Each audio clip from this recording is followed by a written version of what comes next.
बधाई साथियों, आज आपके लिए लेके आए हम 27 मई 1953 को बाबा साहब द्वारा दिया गया भाषण जो मुंबई के अंदर दिया था बुद्ध जयंती के ऊपर, उसके ही कुछ अंश आपके सामने लेके आए हैं। बाबा साहब कहते हैं कि बुद्ध का नाम लेते ही कुछ हिंदू लोगों को डर लगता था, कोई उनके ऊपर बम फेंक रहा है। उनमें से कई लोगों को ज्ञान प्राप्त हुई और आज वे बुद्ध का सम्मान कर रहे हैं। मैं कोई भविष्यवक्ता नहीं हूँ, आगे क्या होगा यह मैं नहीं बता सकता, लेकिन एक बार निश्चित तौर पर कह सकता हूँ कि बुद्ध का धर्म इस पृथ्वी पर फिर से अवतरित होगा। आज मैं नहीं बता सकता कि वह किस मार्ग से आएगा। मैं बौद्ध धर्म का एक उपासक हूँ। मैंने केवल बौद्ध धर्म नहीं लिया है और ना ही मैं केवल बोलता रहता हूँ, मैं प्रत्यक्ष कृत्य करके दिखाऊंगा। मेरी जिंदगी के आखिरी दिनों में अब मैंने तय किया कि मैं बुद्ध का प्रचार करूंगा। बुद्ध धर्म प्रचार की खेती मैं करूंगा और देखूंगा कि उसमें कौन सी फसल उगती है। कई लोग मुझसे पूछते हैं कि बौद्ध धर्म के बारे में आपको आस्था क्यों है। डॉक्टर राधा कृष्ण जैसे बुद्धिजीवी कहते हैं कि बौद्ध धर्म में ऐसी क्या विशेष बात है, उसमें और हिंदू धर्म में फर्क क्या है। हिंदू दार्शनिक कहते हैं कि बुद्ध ने उपनिषदों से ही सब कुछ लिया है।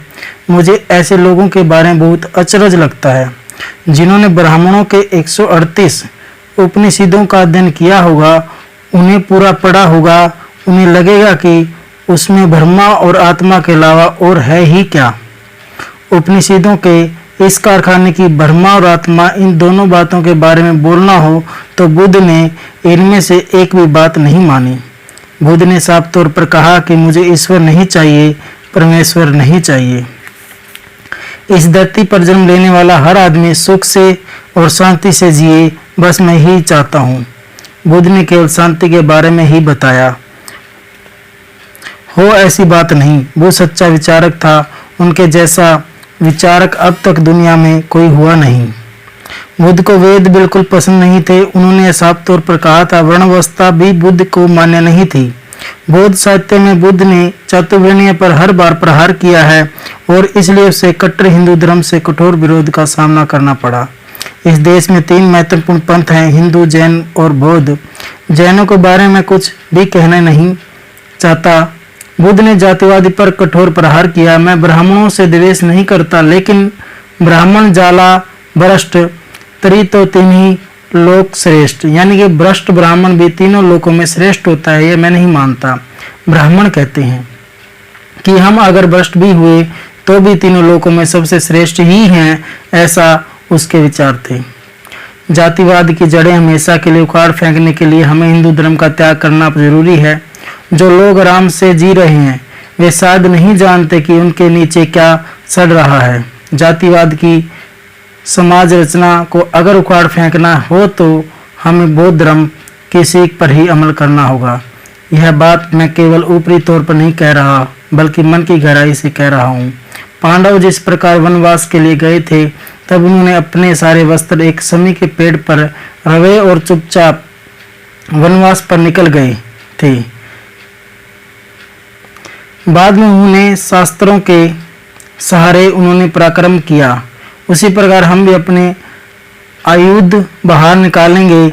मैं अपना प्रचार केवल आप तक सीमित नहीं रखूंगा, पूरे हिंदू धर्म को इस नए अक्षेत्र में लाने की कोशिश करूंगा। कहाँ तक सफलता मिलती है देखना है। मानवता की रक्षा के लिए भारत की क्या पूरी दुनिया को आखिरी ही धर्म की ओर देखना पड़ेगा। इसलिए बौद्ध धर्म का बाइबल मैंने लिखा है जो जल्दी ही प्रकाशित होगा। इसे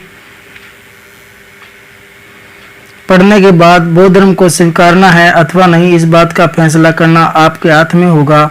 मेरा पूरा विश्वास है कि केवल बुद्ध का दम ही विश्व को विनाश से बचा सकता है और सचमुच जीवित प्राणी का कल्याण कर सकता है। एक बार अपने जो मार्ग अपनाया उसे आपको याद रखना होगा। बुद्ध का एक विहार में मुंबई में मनाने वाला हूँ। बुद्ध धर्म को पुनर्जीवित करने के लिए आए हम सब मिलकर इस मंगल अवसर पर प्रतिज्ञा करते हैं। जय भीम, नमो बुद्धाय।